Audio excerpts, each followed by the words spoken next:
Hello everyone, my name is Nurse T and welcome to my channel. If you're new here, welcome. Go ahead and hit that subscribe button.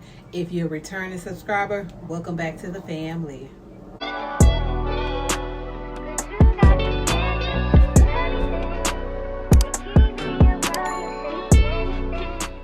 Today is Tuesday, September the 26th. Although we're at the tail end of September, I do want to shine light on Leukemia Awareness Month. For those of you who didn't know, in September we wear orange, although I don't have my orange today, but I've been wearing orange all month long. But I do want to make this video, send it out to those of you who probably have lost someone, who have suffered from leukemia and didn't quite know what their loved one was going through, someone who probably just had a diagnosis of leukemia that's currently going through the journey, someone who's probably already in remission, or someone who has completed the journey. If you have any type of comments that you want to leave in a vlog down below, maybe you can be the difference to save someone's life. In this vlog, I have a very special person as leukemia has hit our family. In this vlog, my relative, Mrs. Martin, she will be sharing her journey of her experience with leukemia. If you haven't already, family, go ahead and subscribe to the channel, like the video, leave a comment, share it, and let's keep raising awareness of Leukemia Awareness Month. Hello everyone, my name is Precious Martin. I am 42 years old and I am doing a collaboration video with the Nurse T. This video is to bring awareness to leukemia, which is a blood cancer. I was diagnosed April 24, 2022 with acute myeloid leukemia. I have been in remission since May of 2022, and I've also had to get a stem cell transplant. In the video, we will be discussing leukemia as a blood cancer. We will also talk about the signs of leukemia, and we will go into what remission looks like for me, as well as a stem cell transplant. So you all stay tuned. My very first question is, what signs and symptoms did you experience before being diagnosed with leukemia? As I stated before, I was diagnosed with acute myeloid leukemia in April of 2022. Around Easter, which is in the month of April, I noticed that when I began to brush my teeth, my gums were bleeding, which was not normal for me at all, as I have never had oral issues. So that Sunday morning I woke up, I had a sore on the roof of my mouth, as well as some bleeding when I brushed my teeth. I really didn't think too much of it. I went to Walgreens, got some canker sore medicine, and applied that. By Monday, my gums were a little bit swollen, as well as I had a little bit more bleeding taking place when I was brushing my teeth. So that was a concern for me. So I reached out to my dentist and scheduled an appointment just to kind of see what was going on. In retrospect, there were other symptoms that presented itself prior to my diagnosis that week. However, the main symptom that I had was bleeding of the gums, which is a sign that my platelets were low. They were extremely low. And that my body was just basically trying to fight off an infection. I went to the dentist, and my dentist basically told me that I had a tooth that, actually a wisdom tooth that had never came out, and it was causing the swelling in my gums. They prescribed me some antibiotics and just basically told me that I would need to have oral surgery.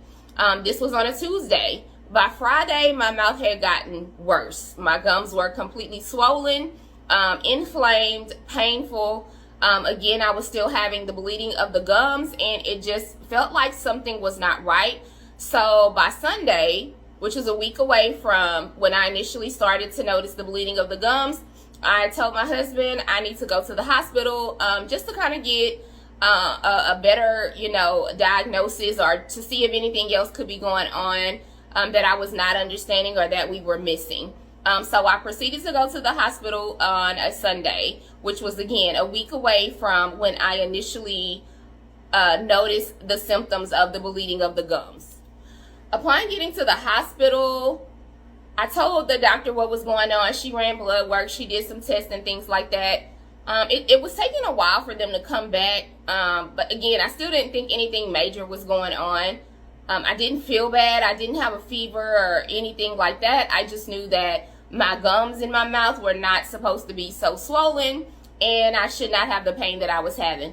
The doctor finally came into the room, and she told me that my white blood count was 72,000. A normal white blood count should not exceed about 15,000. Mine was 72,000. So there definitely was something wrong, and she just basically told me, I think you have leukemia, and I want to see if we can get you to MD Anderson Cancer Center in Houston, Texas, so that they can look at you a little bit further and diagnose with the bone marrow to see if you actually have leukemia. Initially, how did you feel when you received your diagnosis of leukemia? Did you go through a stage of denial? Did you feel anger, fear, or did you always just kept the faith over fear? And also, what treatment options did you have that were presented to you that led you to being in remission as of today? When I was told I had leukemia, initially I didn't have a reaction at all. Honestly, during the whole process, I never had a negative reaction, just because of my faith in God. So the nurse came in with the doctor at the hospital, and she told me she assumed that I had leukemia based off of my blood work. The nurse was very concerned in how I was processing that information, but I just knew instantly that if it was the case that I did have leukemia, because of my faith in God, there was purpose in it. I may not understand the purpose initially. I may not understand what was going on. I didn't even understand the process that I was getting ready to endure. However, I was not sad. I was not angry. I was not upset. I think it just caused my faith in God to drift into overtime. When I got to ICU, I was told that I would need what's called a PICC line. Initially, I told them no. They showed me a video of what a PICC line is, and it actually is a line that goes through your arm, up through your chest, down into like your chest cavity, so that they can draw blood as well as give you blood if you need it. This is how you would get different types of medicines, different types of antibiotics, also chemo. And from the video, I was petrified, and I was like, I'm not getting that. So one of the doctors came in and really explained to me a little bit more of the blood work that would need to be, taken or had over the next 30 days that I would be admitted into MD Anderson. So I finally agreed to have the PICC line, as well as I had to have what's called a bone marrow. And so basically what that is they went into the lower part of my back, into my bone, and they pulled out blood and different, bone marrow juices and things like that, so that they can determine if it indeed was leukemia, and if it was indeed leukemia, the type of leukemia that it was. So the doctor wanted to send me to MD Anderson Cancer Center, located in Houston, Texas, which is about an hour and a half away from where I live. One of the top cancer centers in the world. So I thank God for being an hour and a half away to where I could get the best care. The doctor contacted MD Anderson. They had a bed for me. So within a few hours of being at the hospital, I was transported via ambulance to Houston, Texas, where I began my journey with MD Anderson and leukemia. Upon arrival, I was instantly taken into ICU.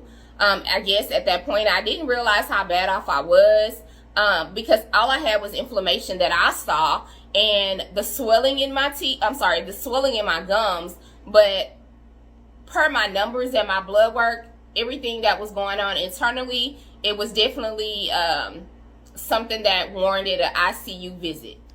Within about 24 hours, my blood work came back, and it was determined that I did indeed have leukemia, and it was acute myeloid leukemia.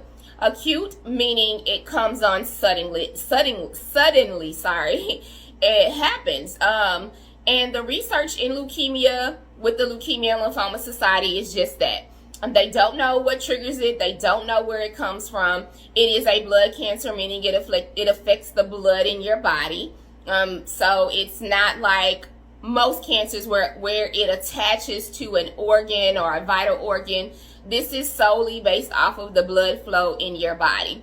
So some of the options that they gave me were chemotherapy, trial-based different medicines that I could try, but ultimately they encouraged chemotherapy for me to go into a place of remission with the leukemia. What were some treatment options you were presented with that led you to being in remission today? Initially hearing that I would have to have chemotherapy again, I just feel like my faith took over in the moment. I really didn't think about, all of the things that they were telling me that were going to take place. I didn't even understand at that time the severity of the chemo regimen that they were giving me. I just knew that they told me I would have to be admitted into the hospital for 30 days. And during that 30 days, the first 4 days, I would have chemo every day for 4 days. That my hair would fall out, that, my white blood count would go down to 0, and that I would possibly be needing blood transfusions as well as platelet transfusions until my numbers begin to regulate on their own after the chemo, which takes about 21 days after the chemo for my specific regimen. So I left ICU and they moved me into a room and we began the chemo process at that point. During that time of the 30 days that I had to stay at MD Anderson, undergoing chemo, and then as well as needing blood transfusions, needing platelets, it was a lot. It was a lot to take in. My hair began to fall out. I was very weak. They encourage you to continue to walk so you don't lose like muscle capacity from the chemo and, just kind of get bedridden since you're at the hospital for 30 days. I wasn't so keen on staying there for 30 days. I do have children and a husband and a family, and but however, by God's grace, everything worked itself out. So I was able to stay there the full 30 days, undergo the chemo. I believe I had at least 20 to 25 blood transfusions. I was having them daily. And I also had maybe about 7 to 10 platelet transfusions. As my body was not able to process this and it was needed due to the chemo. While I was in the hospital, I took the time to do a lot of research concerning acute myeloid leukemia, what that exactly was and what it would look like for me going forward. Again, it is a blood cancer. It does not attach to any vital organs, so I didn't have to have radiation or some other things that other cancers may recommend or, have you to get as an option. Like my only option really was chemotherapy. I did also have a doctor come in to explain to me that it was possible that I may need a stem cell transplant. A stem cell transplant, if successful, will take you out of remission and put you into a place of cure after about 5 years of being in remission. At that time, I was just believing God. I listened to the doctor in regard to the stem cell transplant, but I honestly didn't feel like it would be something that I would need to have. So that was pretty much, where my mindset was in regard to the stem cell transplant. What did the stem cell process consist of? Around July, I met with the stem cell doctor outpatient again, and he explained to me the stem cell transplant and what it was designed to do. Basically, what it would do is they would find a donor for you that was a match, preferably 100% match. They would draw their stem cells, and stem cells are found in the blood from that donor, and then they would give you those good stem cells because, the leukemia is a blood cancer. So basically they're saying even though you're in remission, the leukemia can come back. It is a blood cancer. So what we would like to do is just completely kill out everything your body has ever known, the blood, and put someone who's healthy stem cells into your body to reproduce new blood and new platelets and so on and so forth. After the 30 days of being in the hospital, they did a bone marrow again, and the leukemia was like completely gone. Thank God. The chemo did what it was supposed to do, and I was able to be discharged home. My journey was not over. They recommended me to have 3 more rounds of chemo, so the next 3 months, once a month, I would have chemo. The reason why it was only once a month is because it took my body from the point of getting the chemo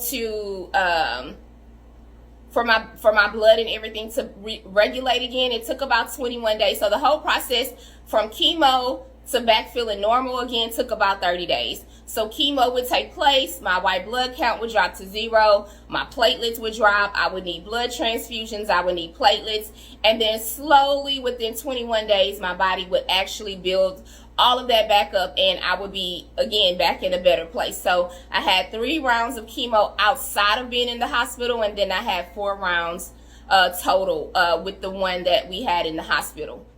So I know there's a difference between being in remission and being fully healed. How would you know, can you explain to us, when are you determined or detected to be fully healed? Again, if successful, getting a stem cell transplant will take you out of remission and put you into a place of cure. They consider you completely cured if you have not relapsed within 5 years. So if you've been in remission from leukemia or acute myeloid leukemia, which was my diagnosis, for at least 5 years, you will be considered cured, which is amazing. So I entertained the thought of the stem cell transplant, of course, because of my faith. I prayed about it a lot because it was a lot to endure. I would have to go back into the hospital for 30 days. They would give me an aggressive 7-day round of chemo. So total, I would have 4 days of chemo outpatient and then go into the hospital for 3 days and have 7 days of chemotherapy, which was very, very, very aggressive. I would have to have a donor that matched me. And that was something else that was a concern initially. However, I do have a brother, and my brother was able to be tested, and he was 100% matched to be my stem cell donor. The stem cell transplant process for me initially, I thought was going to be easy breezy. You know, how they tell it to you is you're going to go in the hospital for 30 days. They're going to put the good stem cells. No, I'm sorry. You're going to get your chemo for 7 days. Then they're going to put the good stem cells in you, and then you'll wait, you know, until your body again starts to rebuild healthy blood and platelets. And if you need this, this is the reason why you're in the hospital, because instead of you having to keep going in to get blood and platelets, you're already there.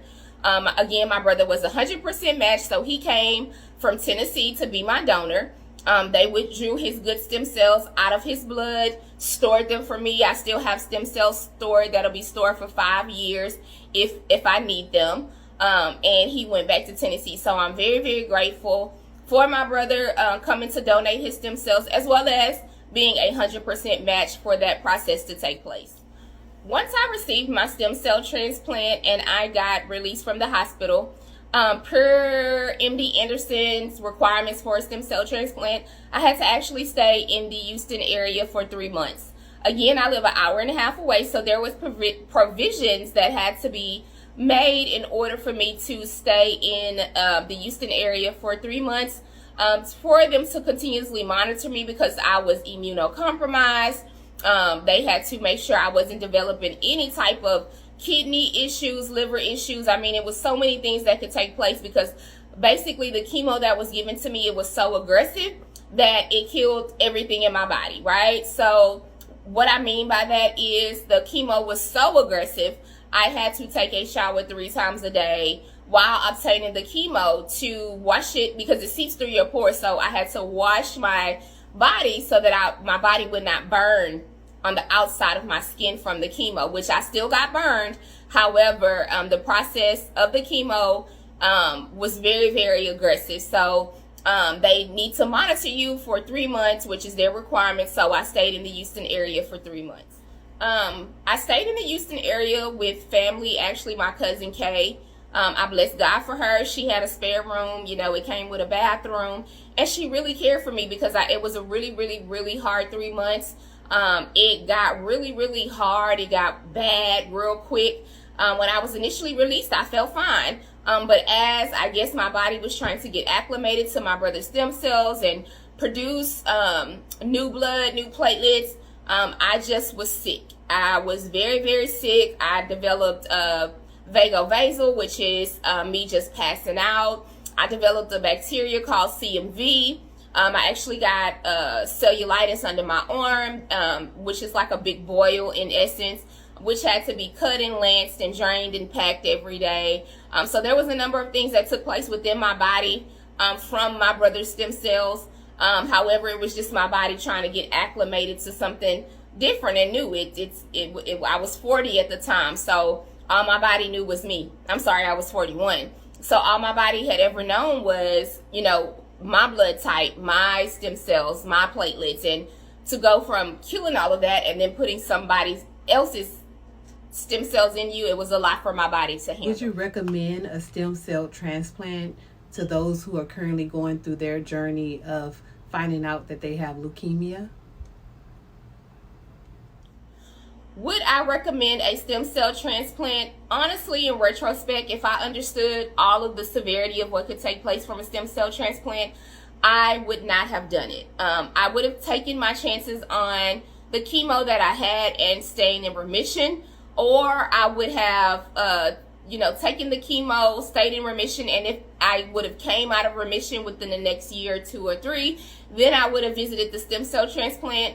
Again, I got diagnosed in April. By that October of 2022, I was having a stem cell transplant. So I didn't even allow my body or myself a chance to see if I could have stayed in remission from leukemia outside of the stem cell transplant. Now we're getting ready to enter into October of 2023. It's almost been a year since my stem cell transplant. I am still in remission.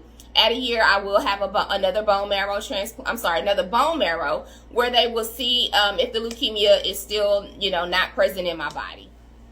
So some of the things that I've developed from having the stem cell transplant is GVHD. It's called graft versus host disease. I don't claim this for my body. However, I know that it is a disease that comes from a stem cell transplant.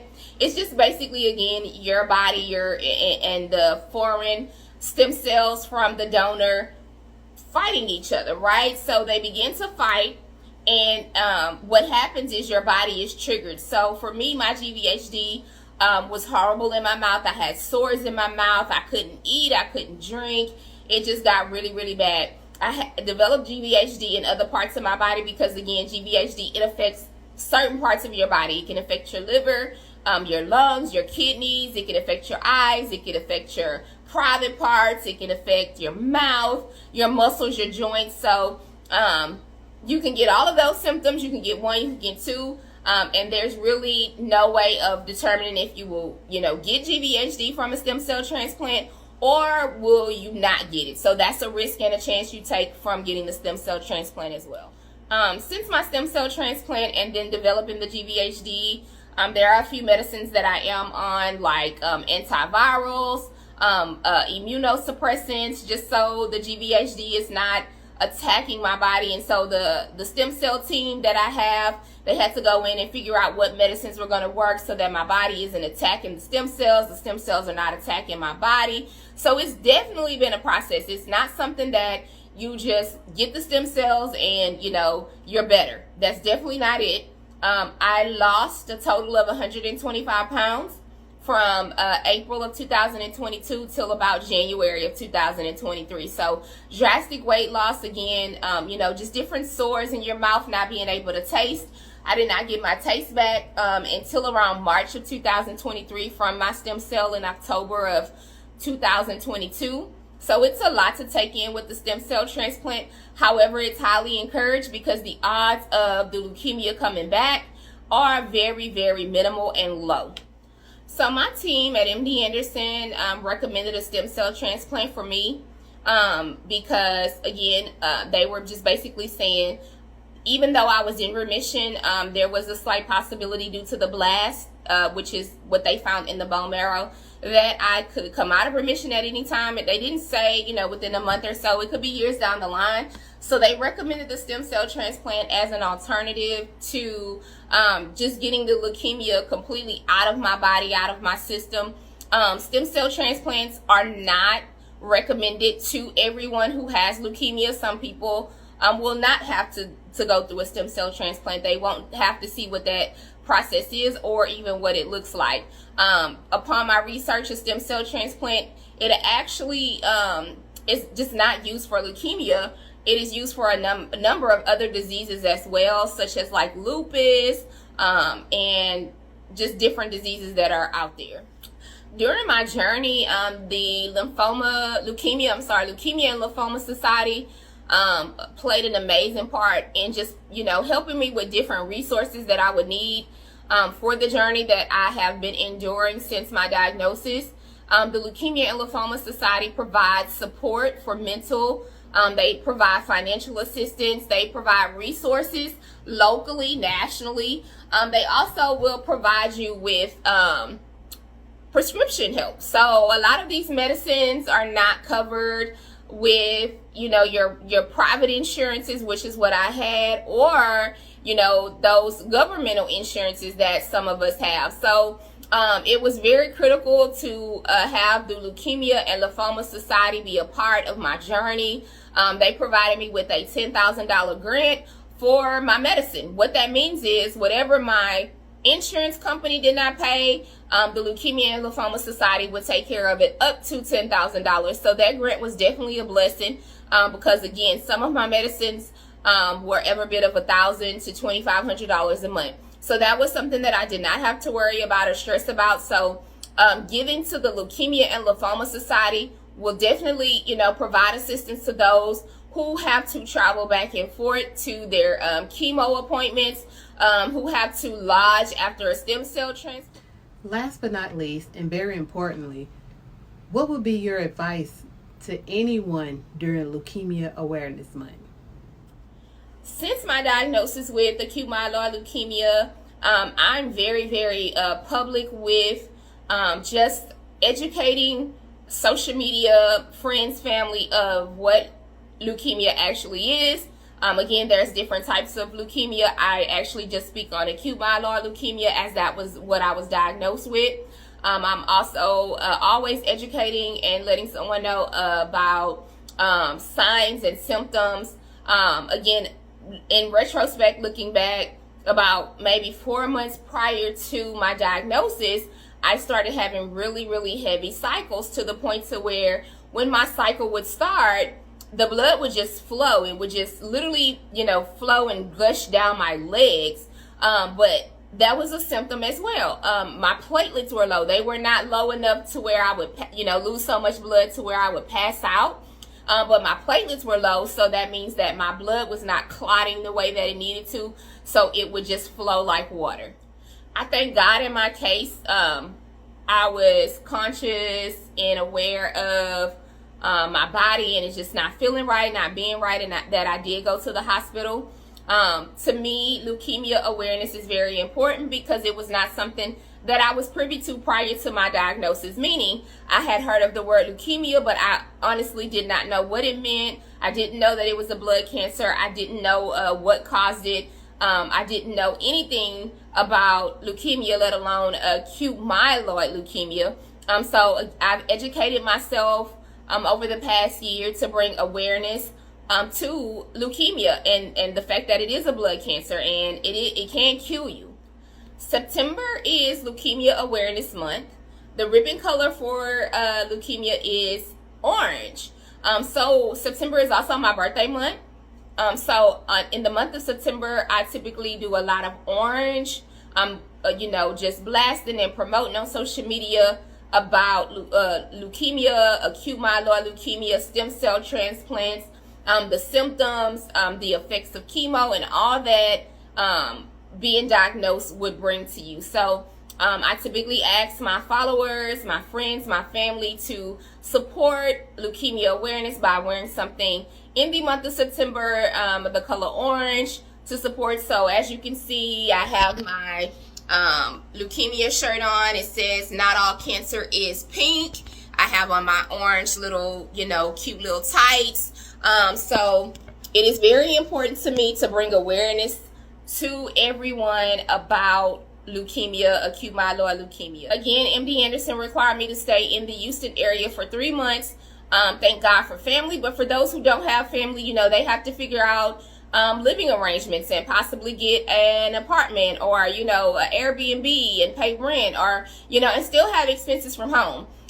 With the diagnosis, you are unable to work due to the chemo treatments, just you literally having to follow up with your doctor. I'm still following up I follow up sometimes once or twice a week, sometimes once a month. It just depends on the month that I'm having and what, GVHD is doing within my body. So I encourage you all to look up the Leukemia and Lymphoma Society if you can. Sow a seed. It will bless the people. It blessed me.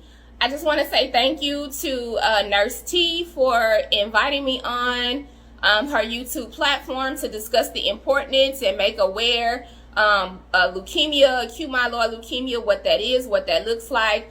Just some things that I've experienced. Definitely not everything that I've experienced. I do have social media. If you would like to follow me on Instagram, it's __ p.l.martin. My journey is posted there, as well as my Facebook. It is the same, p.l.martin. If you have any questions about anything, you've been through this, you just need support, please reach out to me. Nurse T will definitely have my information posted at the bottom of the video. So thank you for listening, and thank you for taking the time out just to hear a little bit about acute myeloid leukemia. Thank you. Thank you to all of you who have stayed to finish the vlog. If you found this video helpful, please give it a thumbs up. If you have any questions or any comments, or if you just want to spread a word of encouragement to Mrs. Martin, please do so down below.